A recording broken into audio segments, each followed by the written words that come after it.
That's perfectly fine. All right, here we are. Now we're recording, and we've got Jim and Ben and Paslar together for our first time, all four of us here, to talk about how we orchestrate the YARcce blockchain self-directed learning and sharing group. And Paslar's starting to talk to us about the 5 topics he's going to prepare and that I'm going to propose YARcce pays him for doing. And with these first 5 sessions, and he's beginning to explain to us what he wants to include in each one. So that's where we're starting this morning. Thank you. Sure. Yeah, I was explaining before the recording started, and I want to say that again, that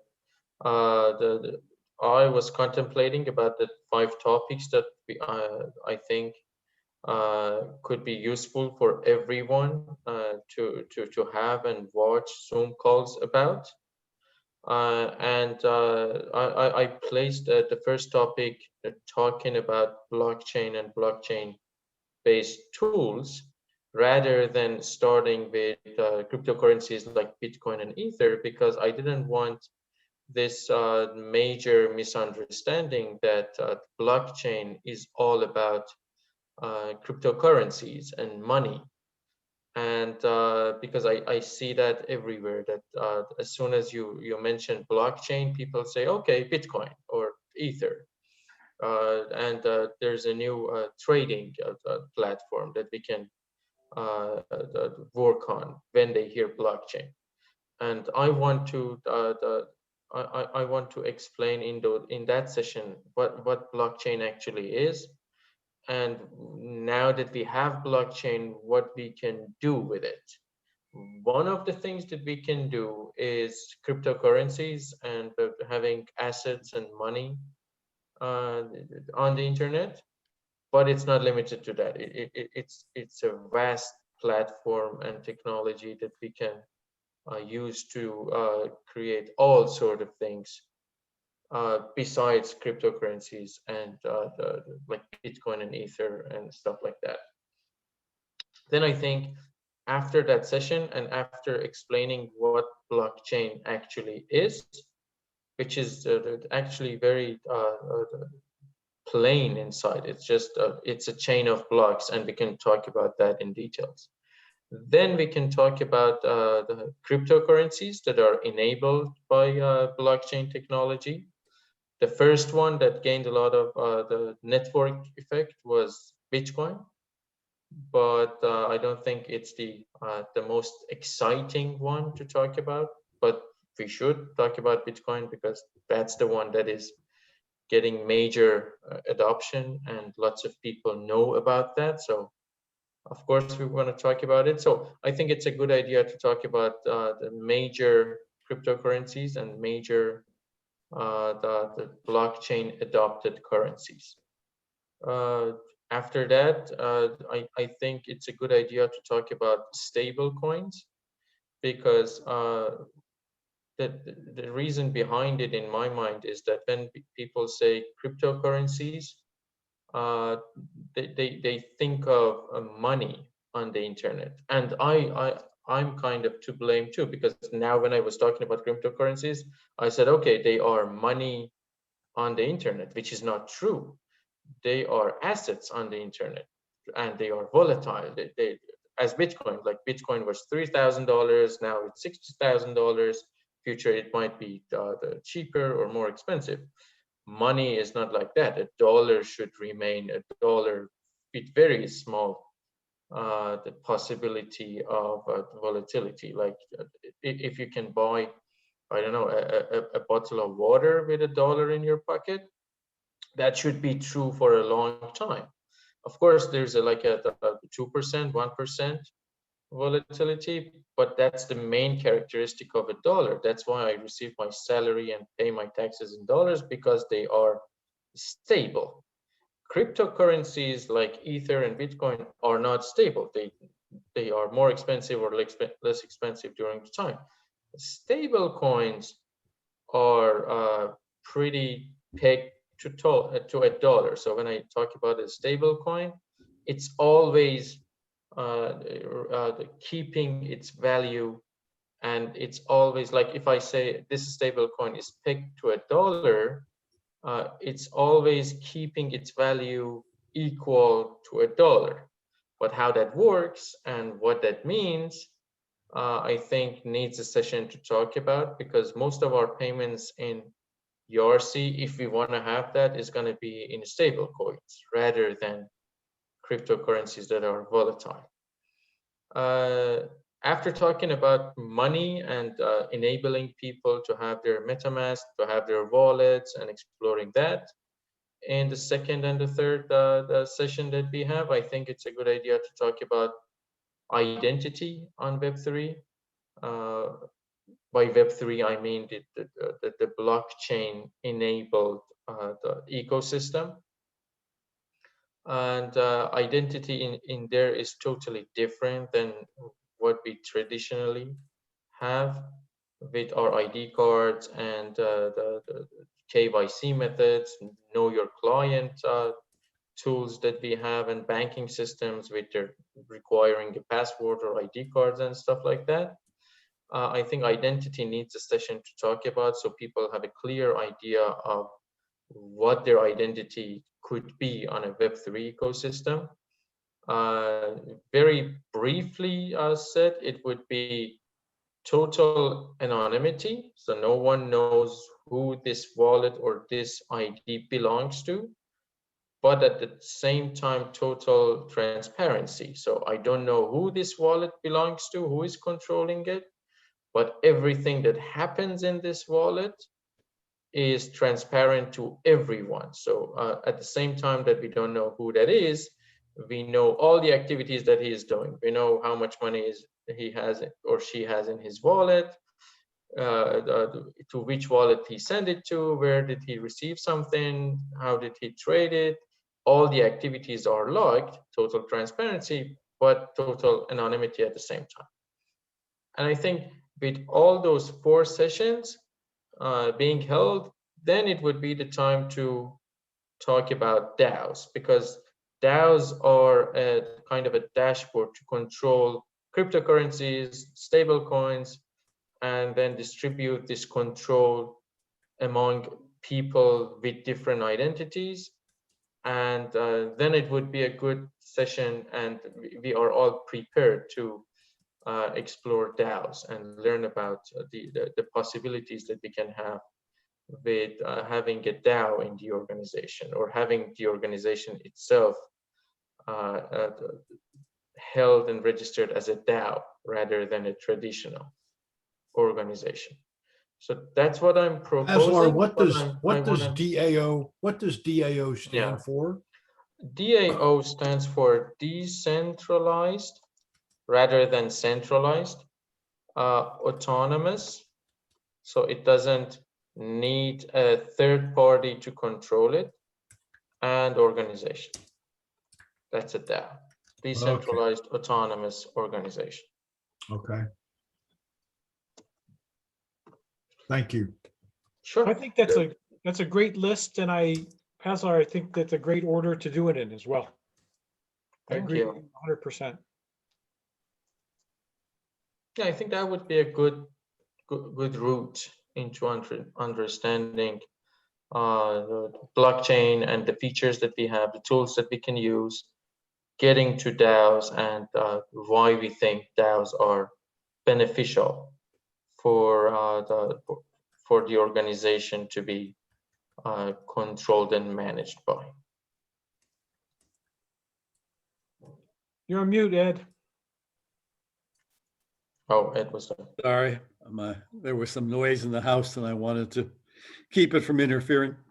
I was beginning to think about what a session may look like.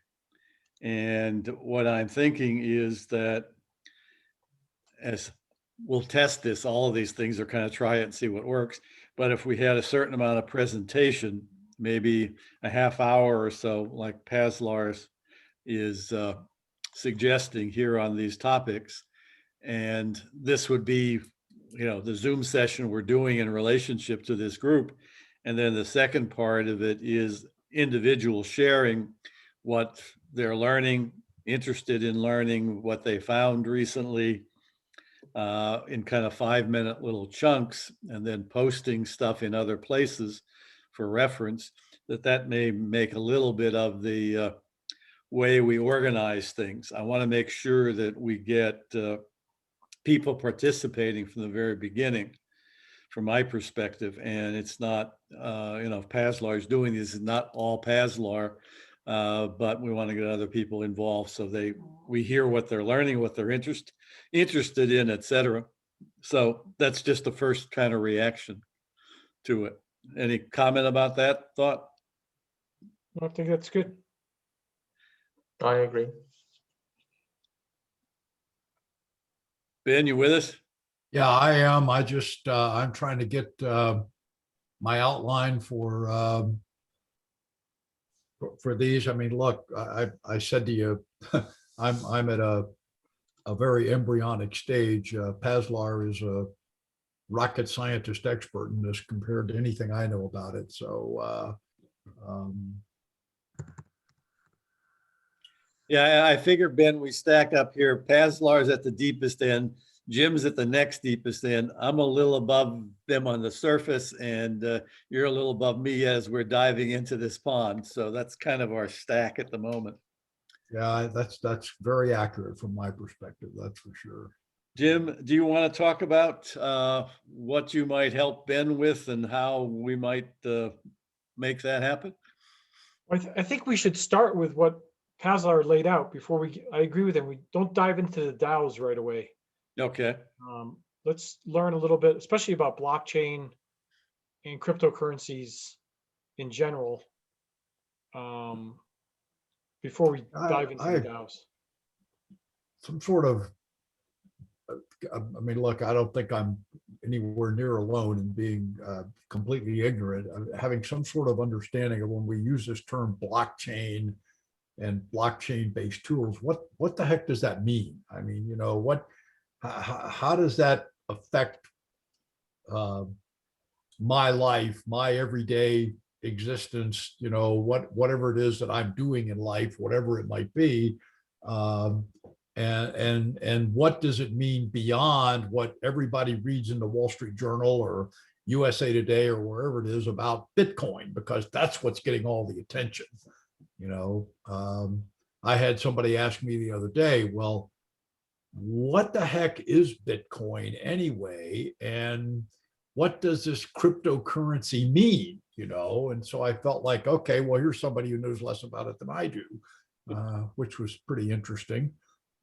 So I mean, I think that's an effective starting point to let's just kind of understand the world of this before we dive into any of the endless subtopics of it. Yeah, I think you've done a good job, Paslar, giving us a starting point. And Jim, then we can kind of put the DAO piece off until we've laid the groundwork a little bit more. And Ben, what do you think in terms of promoting this on Share Voice in order to get some more people to join us? We can now talk about, a list of discussion topics. We could give a date potentially for a first session when we finally get to the point of agreeing to that. And I have no way of gauging it. I really don't play much on Share Voice, to tell you the truth. I mean, I'm just not there and active on it because it is largely populated by people that are with that other organization in San Diego that I do my best not to name. And so I just don't spend a lot of time out there. It's real hard for me to gauge what the interest is. The tiny bit I've spent out there, you're not going to see any kind of conversations like this going on. The kind of conversations going on Share Voice are, I've got a member who's got a specific problem. Does anybody have some help? Okay. Or can somebody have the speaker notes from 10 years ago from a presentation that Joe Jones gave? Because I'd like to have those to refresh you see those kinds of conversations on Chair Voice the most.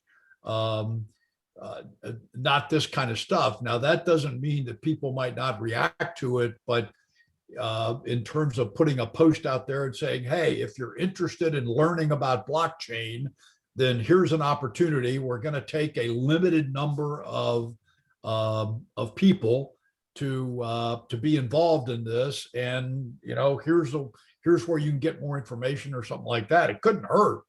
I just don't know what the uptake will be, because I just have no way to judge that at all, whether you get any interest at all, Ed.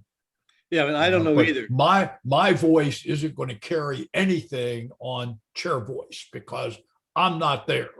Okay. You got to get somebody like Ozzy, okay, or one of those guys that's out there all the freaking time and has a bit of a profile on Chair Voice, would be my thought. Well, Ozzy popped into Mighty Networks, our platform there, and so did Lance Descaray and Kirby Martzel and one other guy who I don't really know, so his name's not in my head yet. But they just popped in and set up an account, and they haven't really done much. But I'll try to get Ozzy involved. And if I can, Lance said his son had some interest in our discussion areas, but he didn't specify what, so I don't know exactly what the story is there. If I write a note to Chair Voice, is it okay with you if I mention your name as being involved? Oh, sure. I mean, you can. I hope it doesn't do more harm than good. I figure two people backing it is always better than one. Maybe Okay. Ben, maybe Ed should say Ben doesn't like this. Maybe that would help. Well, that might do more good. Yeah. I'll test both versions. One day I'll send yes, one day I'll send no. Ben thinks this is a waste of time. Okay, so But Compaslar, could you answer Ben's question about blockchain? I think you're more prepared than I am. Yeah, I could try. We'll try. And Ben was so kind to me, telling me that I'm kind of a rocket science in here.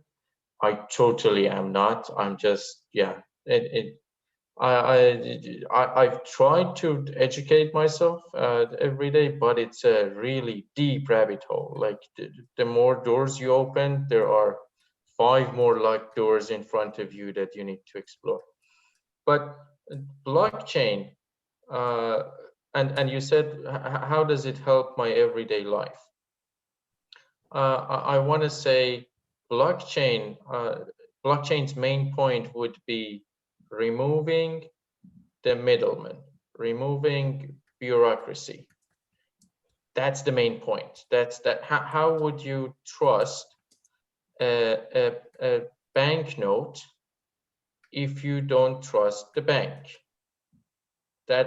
So when I give you a banknote, you have to trust the title of that bank to trust me that there is some money that you can get from that bank if you give them that note.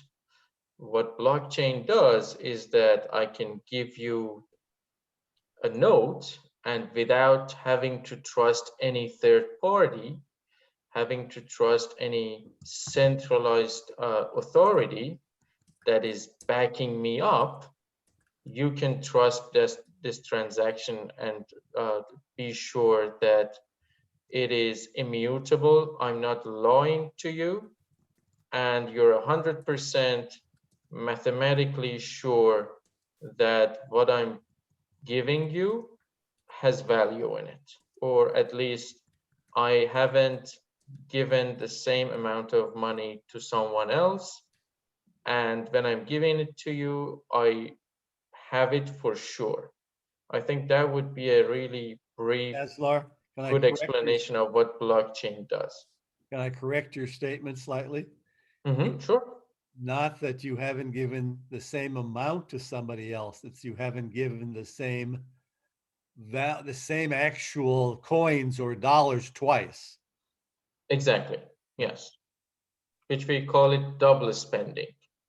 So without having to trust any third party, you're sure that first of all, I have this coin or this token that I'm giving to you, and also I haven't given it to someone else uh, before I gave it to you. It So also, these are the two things that you're making sure. well, goes beyond Jim, tokens please. too, right? It's any Of kind of course. contract, Yeah. any type of agreement between parties without any intermediary, like a trustee or a bank or any or a lawyer getting involved. You can trust that the thing went through and is verified, right? Any type Very of true. contract or anything. Yes. So anything that is based on a blockchain is called immutable. When it is on blockchain, you can't hack it, you can meddle with it and change it in the future. And what it also enables is that, so look at it as a sort of a distributed ledger that is keeping a log of all activities. So you have these the large pages with lots of details in each page. And if someone tells you, okay, how are you sure that the latest page that you're reading is completely true, and the numbers in there and the details in there are true? Without the blockchain technology, you need to go through all the previous pages, make sure that all these the mathematical equations are valid, and go back to the last page that we wanted you to check, and now you're sure. With blockchain technology, each page is validating the previous page without having to go through all those pages. But how that actually happens is not so complicated. Think of this: there is this function or this formula that any sort of information, no matter how detailed they are, you give it to, it gives you a random like a 34 digit or something like that string. Now, any single detail of that whole page that you change would definitely change that 34 character. Okay, so if that character is valid, that string of characters is valid, you're sure that nothing was changed in the previous page. Now suppose that on each new page, the first detail or the first information that I put there is the string of characters that has gone through for the previous page. So each page has the validation of the previous page as the first entry of data there. So that sort of helps you to validate all the previous pages by making sure that the string, the 34 character string, is valid and hasn't changed. So when I ask you to validate the last page of this ledger that we are talking about, you don't have to go through all the previous pages. You just check that string of 34 characters. Is that the same that we talked about? If it is, so the previous page is valid. And if that is valid, the previous page is valid. So without having to go through all the previous pages, you can validate the contents of this ledger just by checking the last page. That's sort of blockchain in a nutshell. It's a chain of blocks that are validating each other. And Paz, let me try to give Ben maybe another example. It's not at all currency related, Ben, that you might relate to from a business sense. We spent some time talking with some attorneys in Vermont because Vermont has legislation that authorizes blockchain-based LLCs. And part of that legislation, at least as I understand it, is that your record keeping can be on the blockchain. So as a contrast, when I incorporated my first business in about 1980, the attorney literally gave me a bound ledger book and told me to staple my successive board meeting minutes into the ledger book as he'd stapled in the first ones for creating the entity. And it was still whatever that was, 1600 technology of a bound ledger book. Now, Vermont legislation is saying, okay, it is legally okay if instead you keep your records in the blockchain format, and nobody can sue you for saying that's not an appropriate record. So here's a case that has nothing to do with a currency, but it is for a corporate entity, a way to permanently keep in a immutable ledger its records. Can I share my screen for 1 second just to show something? Sure, I'm gonna stop it. Now you can share screen. And this is another thing where I'm definitely not an expert, but I thought it was kind of interesting. They basically, blockchain relies on hashes, and you can hash anything using, it's basically like encryption, like credit card transactions are all done by a hash. And if you look at like welcome to YARcce, converted to a hash is down here at the bottom. If you change anything, like I changed this to a lowercase r, it changes the hash. You can have a whole contract that's hashed. And if you change one period, that hash will change. And that hash is it's 60 characters long or whatever it is. So it has quadrillion combinations. So you can't run out of letters and numbers. It's hexadecimal down here. You see the hash bed. So anything you do, you can see if I put a space, it changes the hash.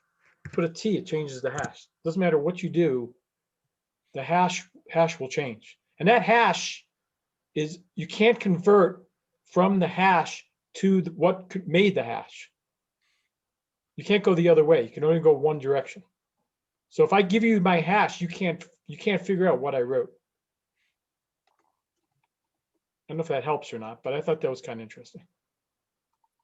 Yeah, for example, my son, who's in computer forensics, will search for illicit files based on their hash versus going through the whole file.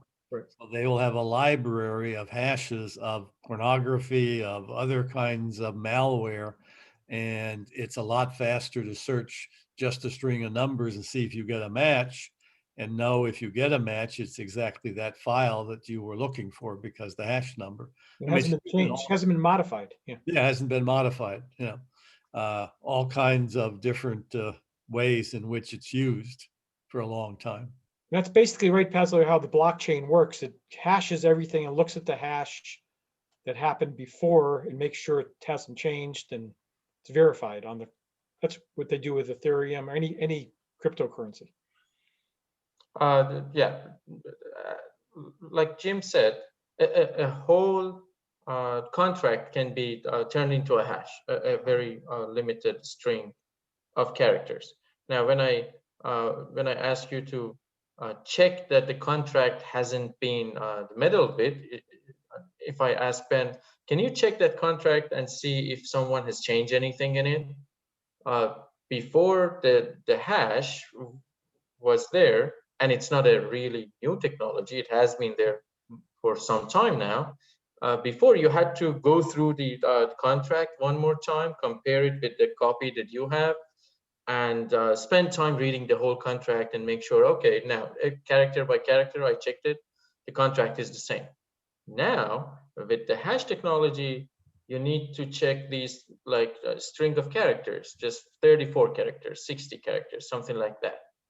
And if that hasn't changed, now the contract hasn't changed at all. There's not even a space there.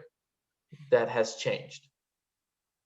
The language of the contract, or all the pages in a 60-page contract, are loaded into the blockchain then? Is that, I mean, the physical document is loaded into the blockchain and a hash assigned to it? Is that the?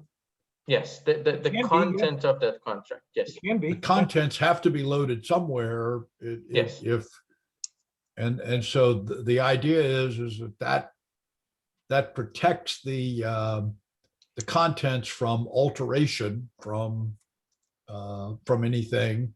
So like I've read about they're using blockchain to track produce picked in a certain field, so that now when salmonella breaks out in Maine and the produce came from a farm in Arizona, they're using blockchain to track it back so we know exactly where that produce came from.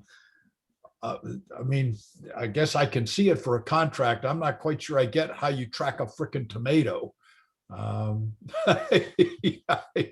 You know, I mean, That's very related we to putting a chip NFTs. inside that tomato? Are we putting a sticker on it? I mean, Probably a sticker on it, but And more likely what they do, Ben, I've seen it with a potato farmer, they will have a bin, a box kind of thing with a barcode on it that comes from a certain field at a certain time. And they right. kind of track it from that barcode or something. You know, it won't be the individual potato nor the individual tomato, but in some way a quantity of them. There is also an alternative form of using the hash where you don't actually store the information in the blockchain, because that makes the blockchain a slower process. There's now alternatives being argued where you store the hash, but you put the data in a standard database. Right. And when you go to access it, you hash it again, what you're getting out of the standard database. And as long as it matches the hash that was stored in the blockchain. So you make the blockchain record smaller, which means it can handle more records more quickly. And that's just an alternative about which technical approach will work. That's still an oddball one. Most of this stuff is being done, you know, on the chain, or now there are so-called off-chain activities, like we've been working with Paslar off-chain with BrightID, because it's been getting expensive to pay for transactions on the Ethereum blockchain. They used to be, you know, pennies or fractions of a penny, and they've been going up to dollars and tens of dollars lately. And there's this whole other phenomena of, you know, off-chain. Essentially, a chain is a whole series of computers distributed somewhere that are processing all these transactions, and they work together as a network. Off-chain means somebody else sets up another little chain of computers, but puts a bridge between the two in some way that you can get information back and forth, but doesn't have as many, probably. The system that BrightID has relatively few computers involved with storing the information. Ethereum, the Ethereum blockchain has, I don't know, maybe 10,000 computers or something. So the resilience and the redundancy risk are then have to be kind of evaluated. Yeah, that brings up the other dimension of blockchain that we sort of didn't talk about, and that's the distribution of the ledger. Traditionally, there was a ledger in one bank or in one central authority, and you trusted that that bank or that authority is always honest, telling you the state of the ledger. With the blockchain technology, everyone is having the ledger all at the same time.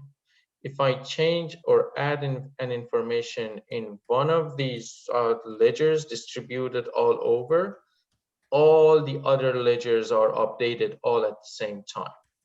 So you don't have to trust any of these single hosts of the ledgers. As long as the majority of the ledgers agree about the state of the ledger at any point in time, that is true. So you don't have to trust any single one of them. All of them are at consensus all at the same time. Sort of think of it as the ledger that was traditionally secured and stayed in the bank. Now everyone has that ledger. So if I change the ledger for myself, all the other ledgers are automatically updated to the new status. I've heard that before, Paslar. I've heard this, distributed ledger type terminology. So theoretically, if I bought a Bitcoin, okay, and now I've got a hash for that Bitcoin that I own it, okay, where would I actually see the ledger where that is? I mean, that it's just not, it doesn't compute for me about, okay, great. So the ledger is distributed and everyone's got it at the same time as the owner of a single Bitcoin or a tenth of a Bitcoin or whatever it might be. Where does Ben Griffin, a peanut tiny operator, actually see the ledger? For the Bitcoin that you have a public key, which is the address of your wallet. That's what we call it, or your account, so to speak. And you also have a private key, which is kind of the password.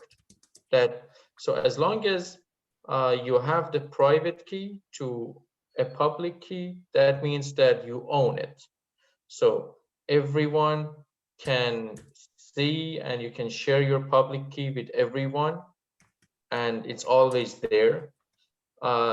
Anyone can check that public key or the address to your wallet or to your account and check it in all over the hosts and nodes of the Bitcoin, the distributed I'm ledger. sorry, That's Paslar, I'm sorry, I've got a crisis here. Take Hold it. on.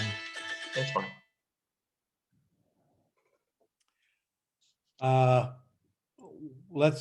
We shift for a second while Ben takes his call. I want to talk about kind of process again because we're talking subject matter right now, but kind of how we do this going forward. Paslar, you've put, I think, 2 things into the chat. Jim's put 1. I want to think about how we capture that, not just for the people here today, but I've been thinking about, do we use the wiki as a place to store reference information that we can point people to from previous sessions in some manner? And I'm willing to kind of help start that a little bit, but I'm going to need help because I know that, it's more than I'm going to be able to kind of keep up easily enough. So as we go along in this, how do we kind of build a tradition of putting certain reference information into the wiki? For example, already on the wiki is a link to a video that's a real good explanation of blockchain. There's a woman, I don't remember her name, whose presentation has been seen, several million times. And she's a very good, clear explainer of the broad implications of blockchain. And I think a lot of people should see that as a first step in something. And I'd like to kind of organize some pages on the wiki of reference information. And the 3 things you put in there already, would be kinds of stuff that we could do that with. They would need a context, for each of those links in some way. So how we take and accumulate the knowledge that we're building is one of my other process questions besides, explaining particular facts and information. I don't know, how's anybody react to that? Jim, you're mute. I'm not sure that a wiki is the right place for that type of thing, but I guess we don't have any other place to put it. Yeah, that exists. I mean, it is somewhat like an encyclopedia that we're building about blockchain. So to me, it fits that way. My only problem with the wiki is the editor is very crude. You got to do all kind of weird stuff, to get something to be bold or something else, or to get a link to show up properly. It's not a WYSIWYG kind of, what you see is what you get kind of editor, and I don't know why that's the case. You may be able to cut and paste. I'm not sure. I haven't tried that enough yet. It's pretty hard. I've done some stuff on the wiki. It's very, very complicated. Yeah, it's more tedious than I would like. But I don't know any Well, other. that's going to be a impediment to building it, unless you've got some expert that understands how to operate in the wiki. Because I got to tell you, my inclination to have to go learn how to run another piece of software is somewhere between slim and -10. I'm dealing with so much right now. I got about all on my plate I can handle, and I don't know anything about a wiki. I mean, it sounds like to me a wiki is simply a way. It's like a Google Drive, except it's more widely accessible if you want people to have access to it. Yeah. Is what it is, the way I would summarize a wiki. I mean, I use Google Drive extensively to repository information, like for the other two chairs in my little group, or between my virtual assistant and I, we use Google Drive extensively, but it's very easy to use. I mean, you're not dealing with a text editor that's 5 generations back about trying to deal with how to edit text on a wiki, for God's sake, Ed. I agree. Google Drive is a good repository. Yeah, the problem is, though, I mean, Google Drive is standalone documents, something like the wiki you can interlink, much more readily between things. That's what makes it some power. And I'm not trying to say the wiki has to be the thing. I'm just looking at functionalities. The other option is we can use the blog, and every time we have a session, put up the reference information on the blog and categorize it. That would put it all, if we give it categories and tags, some ability to find, and it gives us direct links to go to a particular page, and you can interlink them. The blog's a little bit better than the wiki, I think, because it's easier to put an entry in there. Yeah, I mean, it's more a traditional editor that you're used to seeing.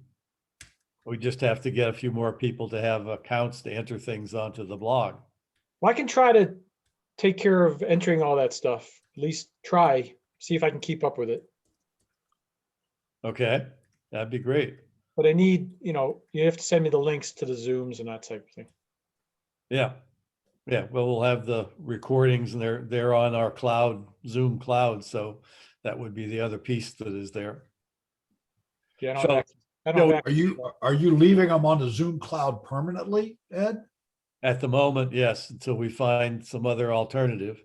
I mean, aren't you going to bump up against? I mean, every time I get more than a couple of gigabytes out there, they zing me about you got to strip stuff off of the Zoom recordings. Well, they haven't as of today, but they might tomorrow. In what we've been paying about almost $50 a month for cloud storage. Oh, so you're paying Zoom a lot more than I am for cloud storage, because I just move them off and put them on Google Drive because I'm paying Google for cloud storage. So I get it. Okay. You got to pay somebody. Yeah, you got to pay somebody for cloud storage. It's only a matter of. I think Paslar should start a cloud storage for us. Well, there already is a blockchain-based, group of file storage systems out there that are growing. In fact, I expect I'll learn a little bit more this afternoon, because I'm going to the San Francisco-based DWeb group to learn about the latest developments for a while. It's the real leading edge of things.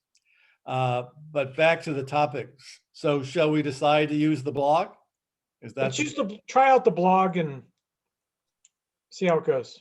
I'd like to use the blog. We could also try to use the blog on YARcce.org, but I need to figure out how to give people permission to edit that, which I haven't figured out. Do you have an account on the blog yet, Jim? I have an account on your blog, the You YARcce do? blog. Yeah. Okay, so you already can post stuff. You're good. Yep. Okay, good. There's also the So you could practice possibility of adding these videos on YouTube. Yeah. With YouTube, you don't have to pay anyone. It's just there, but it's on public domain. And then these links and supportive content can be like a comment behind it, below that video, that okay, these are the links, extra material that there. It's there too. Yeah, We it's have a available too. YARcce, YouTube channel, so You've not got bad. there's a YARcce YouTube channel. yes. Yes, Yeah. yeah. So, Given been- that it's no cost to put it up on YouTube, it's almost hiding in plain sight, to tell you the truth. There's so freaking much stuff on YouTube anymore. All you're just going to tell a limited audience about it. They're all that's going to find it anyway, for crying out loud. Yeah, exactly. yeah. So Jim, I will give you what? The link to the video, or do I have to give you more than that to be able to download it? I think you can. I've done it before. I think if you give me the link, I know. Give me the link. Let me try it out. See what happens. Okay. Do you know, Uh, Pasla? Say that again. If I get the link to the video for Zoom, is that enough to upload it to YouTube? Yes, if you have the password, I think that enables you to download it. Yeah. Upload it, whatever. And I'll try it out, Ed. I'll let First, yeah, you need to like you can't feed a link to YouTube. You need to download it for yourself and then upload. and then upload it on YouTube. Yeah.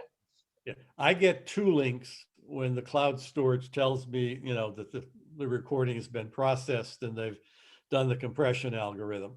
The first one is I have to go right into the account. It's only for me as quite the owner of the account.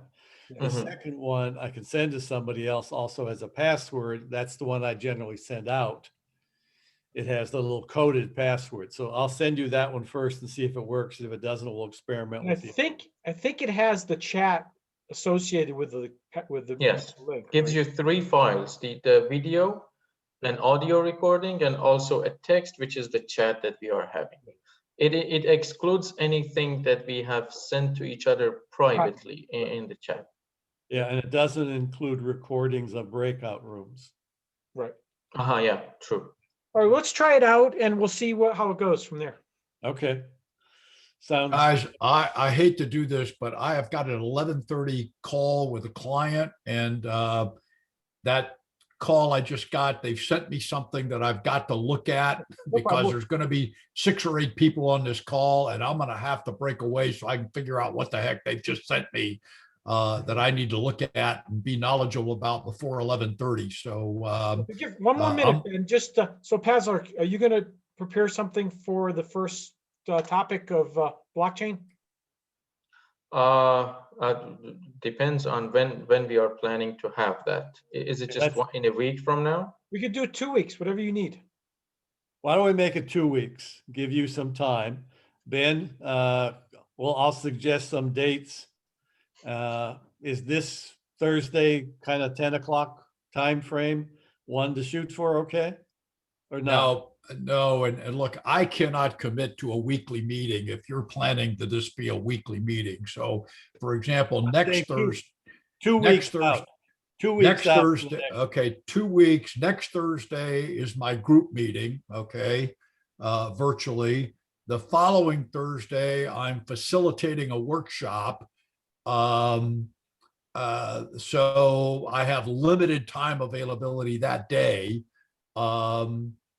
I mean, Thursdays, Thursdays are not a good day for me in general, to tell you the truth, because the board that I sit on, the big board in Baltimore, has just shifted its meetings to Thursdays. So Thursday, the 22nd, I've got another all-day board meeting. Ben, give us something that'll work. I mean, I don't know what to tell you. I'll let me look at my calendar and I'll send you an email, guide to see, because I don't want to hold you guys up. I mean, Paslar, you've been very patient with me with a fundamental explanation, and I just may be too far behind the curve to be of any value in this. Well, remember, Ben, this is a self-directed study. We're all going to be at different levels. This is not a course that we're all lockstep. So send us what might work for you about 2 weeks out. So Paslar has enough time to prepare, and then we'll set up the next session. Okay. All right. That'll be good. I'm going to have to blow out of here, but I'll send you an email, Ed. Okay. Good luck, Ben. Thanks, Ben. Take care. Well, we can wrap up anyway, I think. Yeah. I will at this point stop the recording. And